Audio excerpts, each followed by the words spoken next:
안녕하십니까. 오늘 이렇게 대면 예배로 같이 함께 예배를 드리니까 너무 감사하네요. 벌써 1년이 된 것 같습니다. 저희 신 목사님과 그리고 우리 김영신 장로님 그리고 우리 많은 권사님들, 집사님들이 저희 선교지에 오셔서 여러 가지로 섬겨주시고 또 저희와 함께 기도해 주시고 예배 드려 주시고 했던 그 시간들이 너무너무 감사했는데, 그때 막 코로나 터지기 바로 직전에 저희 선교지로 오셔서 타이밍이 굉장히 좋았던 것 같아요. 그래서 그 시간들이 너무 감사했고, 또 여러분들이 다녀가시고 난 이후에 우리 현지인들이 굉장히 기뻐했었어요. 오셔서 여러 가지로 섬겨주시고 또 말씀을 전해주시고 또 여러 가지 본을 보여주셨기 때문에 한국 사람들의 신앙이 이 정도구나 하는 것들을 우리 현지인들이 많이 깨달았다고 저한테 많이 이야기를 해 주셨습니다. 그래서 여러분들이 섬겨주신 것이 얼마나 감사했는지 모르겠습니다. 제가 지난 5월 달에 한국에 왔다가 계속 코로나 때문에 출국을 하지 못하다가 막 나가려고 할 때에 이제 또 에티오피아에 내전이 터졌습니다. 전쟁이 나서 또 우리 선교회에서 또 들어오지 말라고 그렇게 연락이 와서 지금까지 지내다가 이제 우리 선교회에서 이제는 들어와도 된다라고 해서 이제 바로 어제 밤에 저희가 비즈니스 비자를 받아서 이제 27일 날 다음 주 수요일입니다. 수요일 밤에 다시 에티오피아로 출국하게 됐습니다. 제가 이 한국의 출국을 기다리는 이 동안에 참 제 마음속에 불평이 많았었어요. 왜 하나님께서 나는 선교지로 가고 싶어 하는데 왜 보내지 않으실까? 그리고 내가 이 땅에서 무엇을 해야 하나? 하나님께서 왜 나한테 이런 시간을 주셨는가? 라는 것에 대해서 굉장히 고민하면서 마음속에 막 불평이 일어나고 분노가 일어나더라고요. 그런데 지금 시간을 자꾸 지금 와서 돌아보니까 저에게 주어진 이 시간이 제 인생에서 굉장히 소중하고 꼭 필요했던 시간이었다라는 생각이 많이 들었었어요. 같이 가족이 오래간만에 함께 모여서 한 곳에서 함께 지낼 수 있었던 그 시간들, 그리고 우리 아이들을 조금씩 알아갈 수 있었던 그 시간들이 너무 감사했고, 특별히 우리 거의 선교를 떠난 지 거의 20년 만에 한국의 아름다운 가을을 볼 수 있어서 너무 감사했습니다. 그 한국의 나뭇잎이 울긋불긋하게 물들고 또 요즘은 겨울이니까 이 눈이 내리고 하는 이 모습을 보면서 참 하나님 앞에 감사하다. 하루하루 지내는 그 시간들 가운데 하나님의 섭리가 있었고 하나님의 간섭이 있었고 저한테 가장 소중한 시간들이었기 때문에 하나님께서 머무시게 하시고 주신 시간들인데, 제 마음속에 그걸 깨닫지 못하고 불평하고 했던 시간들이 없구나 하면서 참 하나님 앞에 회개하는 시간들을 가졌습니다. 그리고 이 시간들 가운데 제가 에티오피아를 그렇게 사랑하는 줄을 몰랐었어요. 제가 에티오피아를 그렇게 사랑하고 다시 돌아가고 싶은, 그 사람들 만나고 싶은 그 마음이 제 속에서 저 밑바닥에서 올라오는데 제가 이렇게 에티오피아를 사랑하고 있었구나 하는 그 생각 때문에 참 감사했습니다. 그래서 예전에 선교 나가기 전에 가졌던 그 선교에 대한 마음, 비전, 열정, 그것이 다시 회복되어진 것 같아서 참 감사했습니다. 우리가 일상에서 느끼는 여러 가지 감사들이 있습니다. 근데 오늘 우리가 본문에 보면은 두 여인이 다툼을 하고 있습니다. 한 남편을 차지하고 또 그 남편의 자녀를 잉태하기 위해서 여러 가지 권모술수를 쓰는 그 집안에서 두 여인이 암투를 벌이고 있기에 그 여인들은 아마 이 소소한 그 감사를 잊고 살고 있었지는 않았는가 싶습니다. 바로 우리가 잘 알듯이 레아와 라헬입니다. 근데 세상의 여러 가지 그 가정 생활은 하나의 불화로 끝날 수가 있습니다. 그렇지만 이 성경에 나오는 이 이야기는 이 두 여인 간의 암투는 대대로 이어지면서 하나님께서 어떻게 당신의 언약을 이루셨는지에 대한 역사로 남아 있습니다. 하나님께서 베델에서 야곱에게 어떤 약속을 허락하셨는지 다시 한번 살펴보겠습니다. 창세기 28장 18, 14절에 이렇게 기록되어 있습니다. 내 자손이 땅에 티끌같이 되어 내가 서쪽과 동쪽과 북쪽과 남쪽으로 퍼져나갈지며 땅의 모든 족속이 너와 내 자손으로 말미암아 복을 받으리라. 이 약속은 먼저 아브라함에게 주셨던 약속이었습니다. 그리고 이삭에게, 야곱에게 이어진 약속이었죠. 오늘 본문에서 이 자손과 축복의 통로가 되는 언약이 어떻게 조금씩 성취되어 가는지를 우리는 알 수가 있습니다. 먼저 자손의 축복에 대한 하나님의 언약 성취입니다. 레아는 야곱에게서 사랑을 받지 못하였습니다만 하나님께서 그의 태를 여셔서 자녀를 먼저 허락해 주십니다. 르우벤, 시므온, 레위, 유다, 이사갈, 스불론, 그리고 딸 디나, 그리고 라헬은 야곱에게서 사랑을 받았지만 자식을 낳지 못해 자신의 시종 빌하를 야곱에게 줍니다. 그에게서 단과 납달리가 태어나게 됩니다. 이에 질세라 레아가 자신의 시종 실바를 또 야곱에게 줍니다. 그에게서 갓, 아셀이 태어나게 됩니다. 맨 나중에 라헬이 요셉과 베냐민을 낳게 됩니다. 이 요셉이 애굽으로 내려가서 그곳에서 얻은 아들들인 에브라임과 므낫세가 더해져서 이스라엘의 12지파가 형성이 됩니다.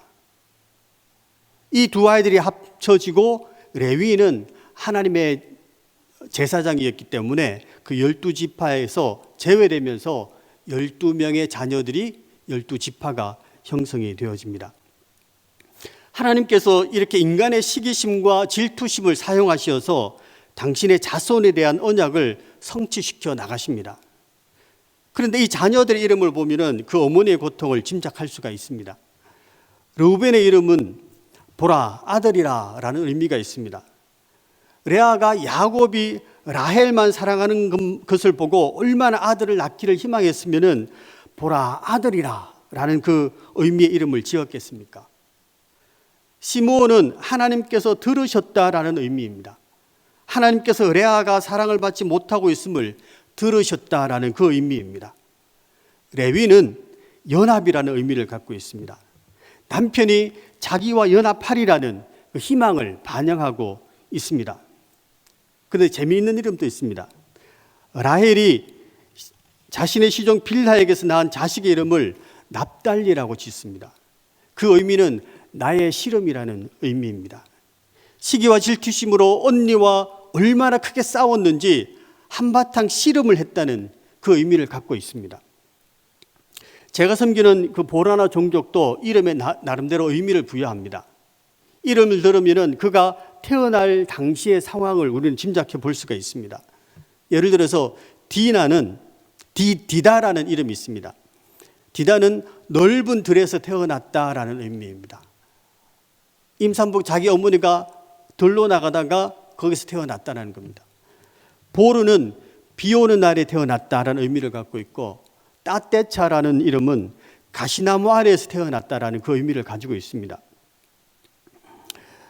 이 성경 기자는 이 아들이 태어나는 기사를 29절에 걸쳐서 기록하고 있습니다. 누가 누구를 낳고 해서 단 서너 줄로 기록될 수 있는 것들을 29절에 걸쳐서 할애하고 있습니다. 우리가 이 기사를 통해서 얻을 수 있는 교훈이 있습니다. 먼저 생명에 대한 하나님의 주권입니다. 창세기 29장 31절에 하나님께서 레아의 태를 여셨다라고 기록하고 있습니다. 그리고 창세기 30장 22절에 하나님이 라헬의 태를 여셨다라고 기록하고 있습니다. 우리 중에 아무도 우연히 태어난 사람은 없습니다. 실수로 태어난 사람도 없습니다. 하나님께서 태를 여시고 작정하셨기 때문에 이 땅에 태어날 수가 있었습니다. 오늘날 우리 인간들은 또 다른 바벨탑을 쌓고 있습니다. 저는 과학을 잘 모르지만은 그 배아줄기 세포라는 것이 있습니다.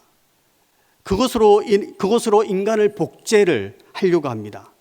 인간의 불치병을 치료하기 위해서 배아줄기 세포를 이용해서 인간의 장기를 만들거나 의약품을 만든다는 그럴듯한 명분을 내세워서 생명을 창조하시는 그 하나님의 권위에 도전하고 있는 것입니다.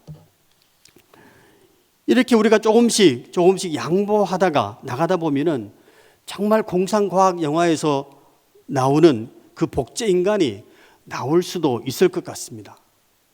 그 복제 인간이 죽으면은 그에게서 모든 기억을 빼내서 또 다른 복제 인간을 만들어서 그에게 주입하는 것입니다. 물론 우리는 이것이 하나의 공상과학 영화로 그칠 것이라고 믿습니다. 그런데 사탄은 계속해서 우리 인간이 하나님의 권위에 도전하게끔 유도하고 있습니다. 이러한 시대에 살고 있는 우리는 야곱의 말에 귀를 기울여야 합니다. 자식을 낳게 해달라고 조르면서 낳게 해주지 않으면 죽겠다고 협박하는 그 라헬에게 야곱이 무엇이라고 말합니까? 창세기 30장 2절에 그대를 임신하지 못하게 하시는 이는 하나님이시니 내가 하나님을 대신하겠느냐라고 반문합니다. 우리는 내가 하나님을 대신하겠느냐라는 말에 주목해야 합니다. 사단이 하와를 유혹하기 위해서 한 말이 뭡니까? 네가 그것을 먹는 날에는 너희 눈이 밝아져 너희가 하나님과 같이 되어라고 이야기했습니다. 하나님과 같이 될 것이다. 사탄은 계속해서 우리에게 하나님과 같이 되기를 유혹합니다. 하나님과 같이 높아지기를 유혹합니다. 내가 하나님을 대신하도록 유혹하고 있습니다. 하나님의 권위에 도전하도록 유혹합니다. 그 유혹에 우리는 야곱의 고백이 필요합니다. 내가 하나님을 대신하겠느냐? 우리는 생명에 관한 문제뿐만 아니라 우리의 일상에서 우리가 하나님을 대신하고자 합니다. 언제부터인가 우리의 모든 결정의 기준은 이 결정으로 인해서 나에게 주어지는 유익이 무엇인가에 초점이 맞춰져 있습니다. 하나님께 드리는 유익이 무엇인지에 대해서는 관심이 없습니다. 이 결정으로 인해서 내가 가질 수 있는 유익이 무엇이냐? 그것이 최우선이 되어버렸습니다. 우리는 바울 서신에서 바울이 3번 말한 것이 있습니다. 내가 하나님을 기쁘시게 하랴, 사람을 기쁘시게 하랴. 하나님을 대신할 수 없는 우리의 결정의 기준은 하나님을 기쁘시게 하는 것이 되어져야 합니다. 우리는 이 코로나 상황 가운데에 하나님께서 우리에게 요구하시는 것은 우리의 피조물로서의 겸손입니다. 우리가 하나님 같은 창조자가 되는 것이 아니라 피조물로서의 가져야 될 겸손입니다. 하나님을 대신하지 못하는 우리가 하나님께 겸손하게 무릎 꿇는 것입니다. 처절하게 우리의 죄악을 고백하고 용서를 구하면서 회개하는 것입니다. 우리의 교만의 죄, 물질로 하나님을 대신하고자 했던 그 모든 죄악들을 우리는 고백해야 하는 것입니다. 우리 이성과 짧은 과학 지식으로 하나님을 대신하고자 했던 그 죄악들을 하나님 앞에 고백해야 합니다. 코로나가 많은 것을 빼앗아갔지만 우리는 그 속에서 하나님의 겸손을, 하나님 앞에서의 겸손을 찾아와야 합니다.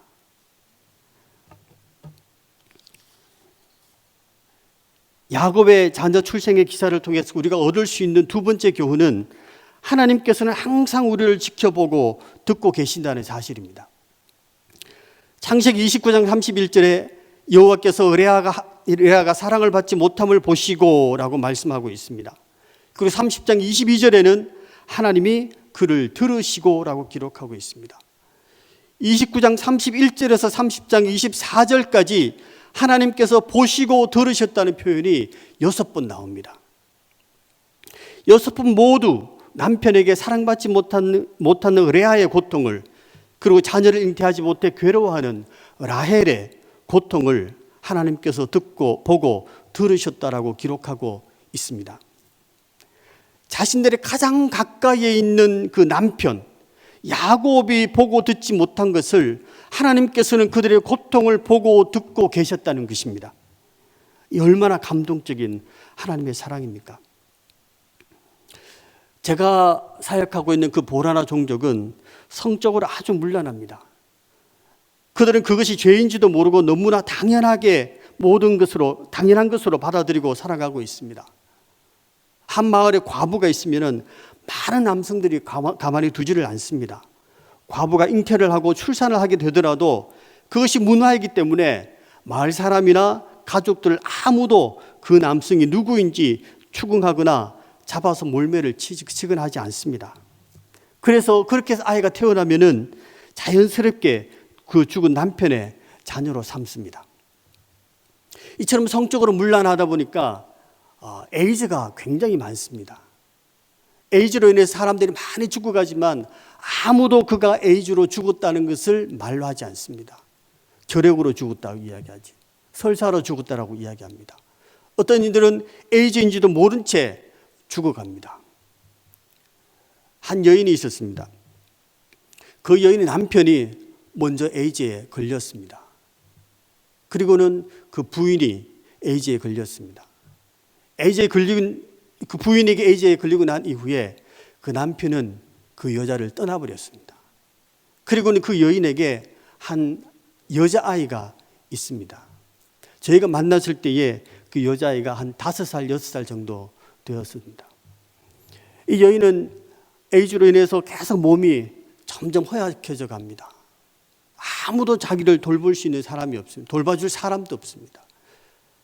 그리고는 이 여인이 그래도 먹고 살아야 되니까 그들이 먹는 그 인제라라는 그 음식이 있습니다. 그거를 만들어서 시장에 갖다 팔아야 되는데 이 여인이 에이즈 걸린 환자라는 걸 사람들이 다 알고 있습니다. 그러니까 아무도 이 자기가 만든 인제라를 사주지 않습니다. 그 가운데 우리를 만나서 그 아이를 보고 우리가 후원을 하기 시작했습니다. 그리고 이제 그 아이가 이제 성장해서 지금 고등학교 2학년입니다. 어느 날 그 어머니가 저한테 그렇게 말했습니다. 미스터 리, 저보고 미스터 리라고 합니다. 미스터 리, 아무도 우리를 돌보고 우리를 쳐다보지도 않고 우리와 관계를 맺으려고 하지도 않는데 하나님께서 내 기도를 들으셔서 미스터 리를 보내주셨습니다. 아무도 자기의 고통과 아무도 자기의 아픔을 들으려고 하지도 않고 보려고 하지도 않고 도와주려고 하지도 않고 외면하고 있는 가운데 하나님께서 들으셨고 하나님께서 보셨습니다라고 고백을 했습니다.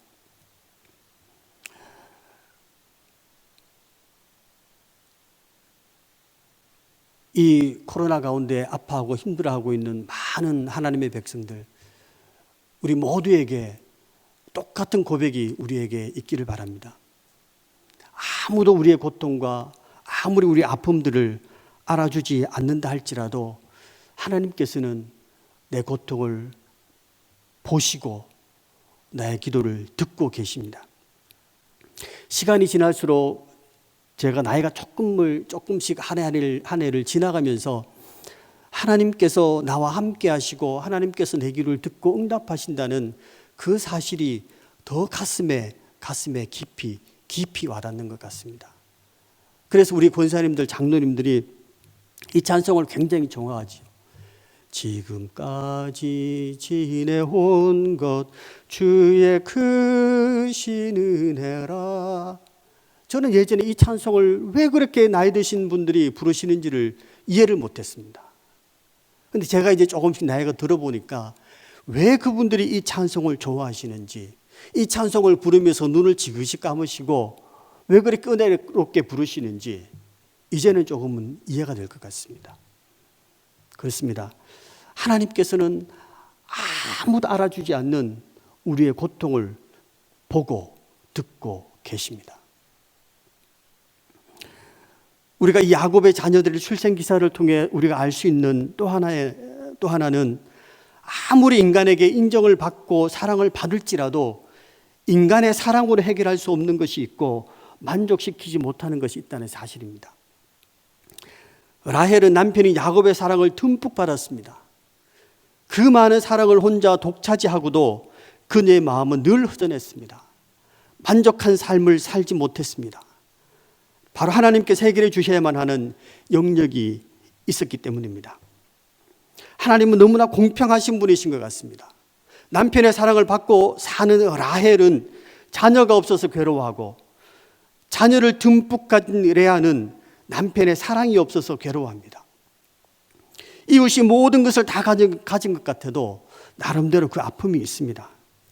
우리가 아무리 부자이고 명예가 있고 권력이 있고 사랑하는 아내와 자녀가 있다 할지라도 우리는 그것으로 만족하는 인생을 살 수 없습니다. 그 모든 것을 가진 사람처럼 보인다 할지라도 그 누구도 그 무엇으로도 해결해 주지 못하는, 오로지 하나님만이 해결해 줄 수 있는 부분을 가지고 있습니다. 어떤 사람에게는 현대의학으로 해결할 수 없는 불치병일 수도 있습니다. 어떤 사람에게는 또한 우울증일 수도 있습니다. 그런데 이 세상에서 모든 것을 다 가진 것 같은 많은 사람들이 자신의 가진 것으로 해결하지 못하는 가장 큰 문제는 사실 자신의 영적인 공허함입니다.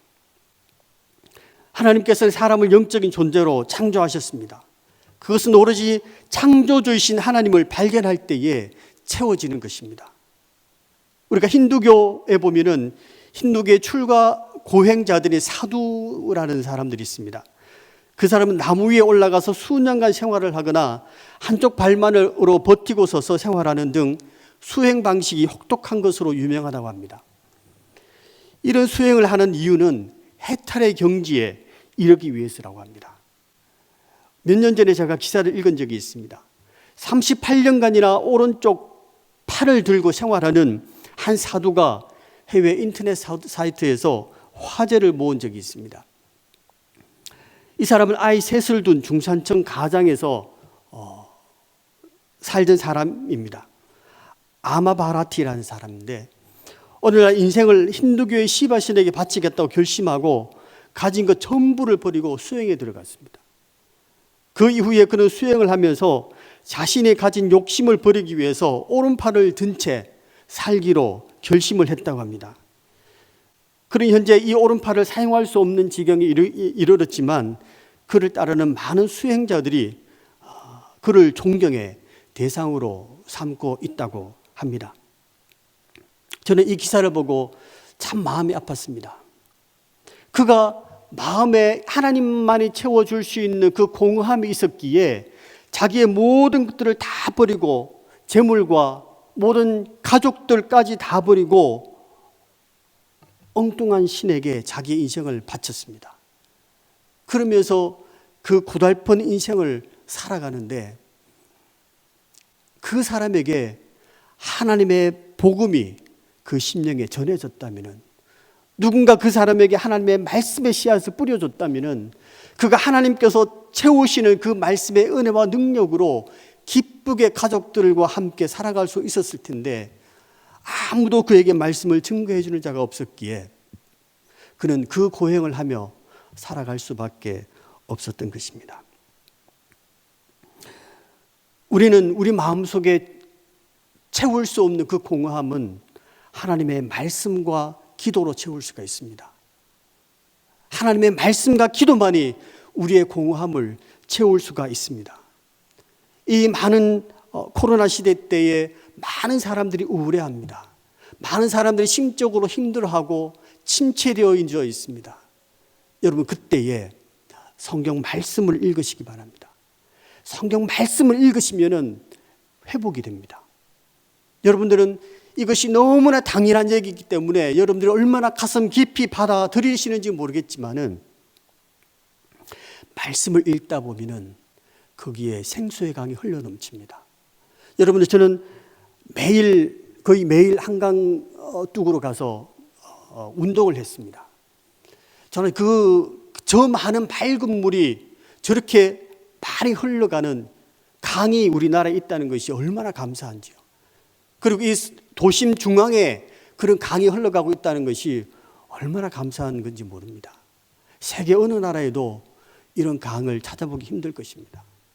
근데 저 많은 강물이 단번에 저 많은 강물이 흘러가는 건 절대로 아닙니다.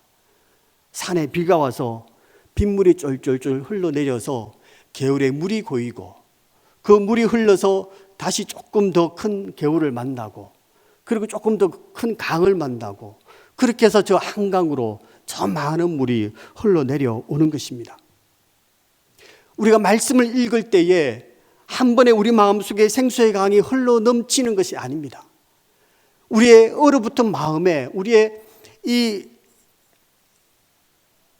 발바닥처럼 굳어진 그 마음에 말씀이 들어올 때에 조그마한 그 빗물처럼 촉촉히 한 방울 한 방울 말씀에 그 물이 떨어지는 겁니다. 조금 더 읽으면은 그 말씀이 우리에게 냇가가 되고, 조금 더 읽으면은 그 말씀이 조그만 강이 되고, 조금 더 읽으면은 생수의 강이 우리에게서 흘러서 도저히 우리가 감당할 수 없을 정도로 되어서 그것이 흘러 넘쳐서 주위 사람들에게 흘러 들어가는 것입니다.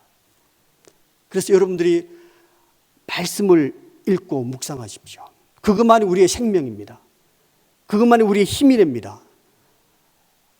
여러분들은 옛날에 여러분들이 하나님 믿을 때에, 하나님을 경험했을 때에 가졌던 그 은혜가 오늘 여러분들이 회복되시기 바랍니다. 그 은혜는 절대로 내가 회복되고 싶다고 말로 외쳐서 되는 것이 아닙니다. 그 은혜는 말씀을 한 장 한 장 읽어 나갈 때에 그 은혜가 내 속에 회복되어지는 것입니다. 그러면서 기도가 깊어지고, 그러면서 하나님을 만나고 하나님과 더 깊은 그 기도의 동굴에 들어가면서 그 은혜가 회복되어지는 것입니다.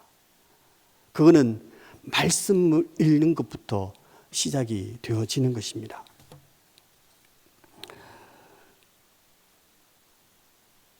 야곱을 통해 자손의 축복의 그 언약이 성취되면서 또한 축복의 통로가 되는 그 언약이 성취가 됩니다.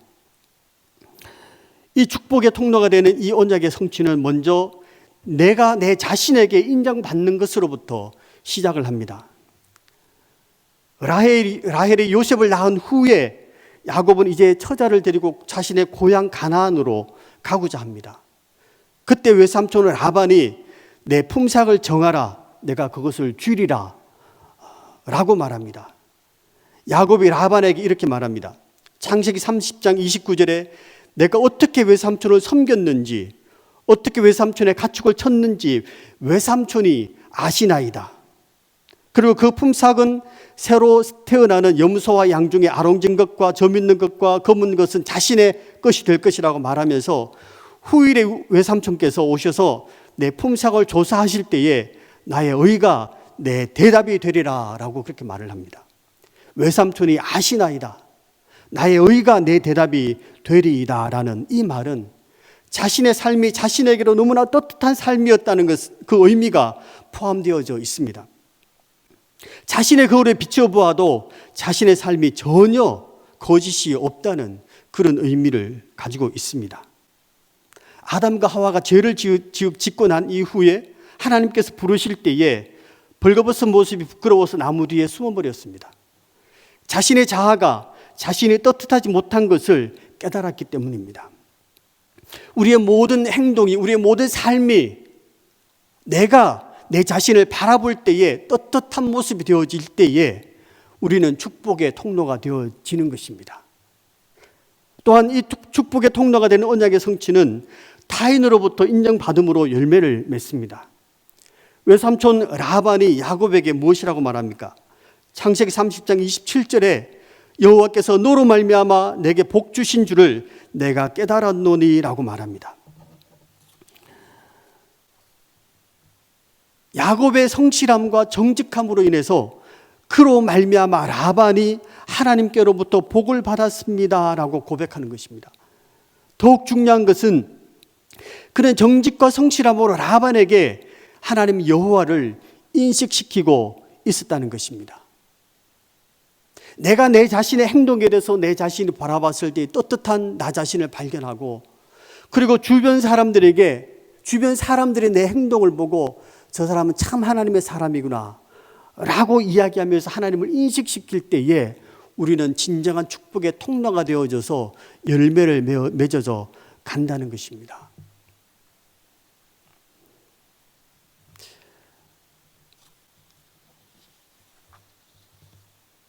우리가 함께 살고 있는 우리의 남편이나 우리의 아내나 자식들이나 가장 가까이 있는 사람들이 나 자신의 모습을 가장 잘 알고 있을 것입니다. 그들에게 정말 내가 떳떳한 하나님의 사람이다 라고 고백할 수 있기를 바랍니다. 야곱은 하나님 앞에서 떳떳한 삶을 살았기에 그가 축복의 통로가 될 수가 있었습니다. 저는 이제 에티오피아 사람들에게 축복의 통로가 되어지기를 원합니다. 몇 달 동안의 쉼을 가지고 하나님께 주신 그 은혜를 가지고 저는 이제 다시 사역지로 돌아갑니다. 제가 가장 에티오피아 사람들에게 할 수 있는 가장 큰 일은 그들에게 하나님의 말씀을 증거하는 것일 것입니다. 저는 이번 내전을, 에티오피아에서 터진 그 내전을 뉴스를 통해서 바라보면서 너무나 가슴이 아팠어요. 왜냐하면 제가 에티오피아 사람들의 삶을 알기에, 그들이 경제적으로 얼마나 힘들고 어려운 가운데 살아가는지, 우리는 오늘 무엇을 먹을 것인가에 대해서 고민하며 살아갑니다. 우리는 어떤 음식을 먹을 것인지, 어떤 선택을 할 것인지를 고민하며 살아가지만, 에티오피아 사람들은 이 한 끼에 오늘 하루를 어떻게 내 배를 채울 것인지에 대해서 고민하며 살아가고 있습니다. 그리고 그 사람들이 전쟁이 터지고 수만 명의 사람들이 이 코로나 시대에 마스크를 쓰지도 못한 채 수단으로 피신해 가는 모습을 봤습니다. 가다가 임산부는 가다가 아기를 출산을 했습니다. 그리고 어제 제가 본 뉴스에는 에티오피아 그 북쪽의 티그라이 종족 안에 하나님의 언약궤를 모셔다 놓은 그 성전이 있습니다. 그 하나님의 언약궤가 분명 모세 시대 때 가졌던 하나님의 언약궤라고 생각할 수는 없습니다. 많은 스토리가 있습니다만, 정부군이 쳐들어오자 그 티그라이 사람들이 그 하나님의 언약궤를 지키겠다고 750명 그 안에 그 성전에 들어갔습니다. 그리고 정부군이 들어와서 그들을 다 사살해버렸다는 그 기사를 봤습니다. 그 기사를 보면서 얼마나 마음이 아픈지요. 똑같은 사람들이고, 똑같은 생명이 있는 사람들이고, 똑같은 인권이 중요시 되어져야 되는 사람들인데, 왜 거기에 사는 사람들의 인권은 무시되어져야 되고, 왜 거기 사는 사람들은 먹을 것이 없어서 고통을 받아야 되고, 왜 거기 있는 사람들은 예수님이 없어서 죽어가야 되고, 우리 보라나 종족들은 아무도 주님의 말씀을 증거해 주는 사람이 없기 때문에 죽어가고 있습니다. 왜 그렇게 살아야 되는지 우리와 비교해 볼 때에 똑같은 인간임에도 불구하고 너무나 처참한 생활들을 하고 있기에 가슴이 아픕니다. 그래서 여러분들이 저를 위해서 기도해 주실 때마다 진정 우리가 축복의 통로가 되게 해달라고, 여러분들 또한 스스로가 축복의 통로가 되게 해달라고 기도해 주시기를 바랍니다. 기도하겠습니다.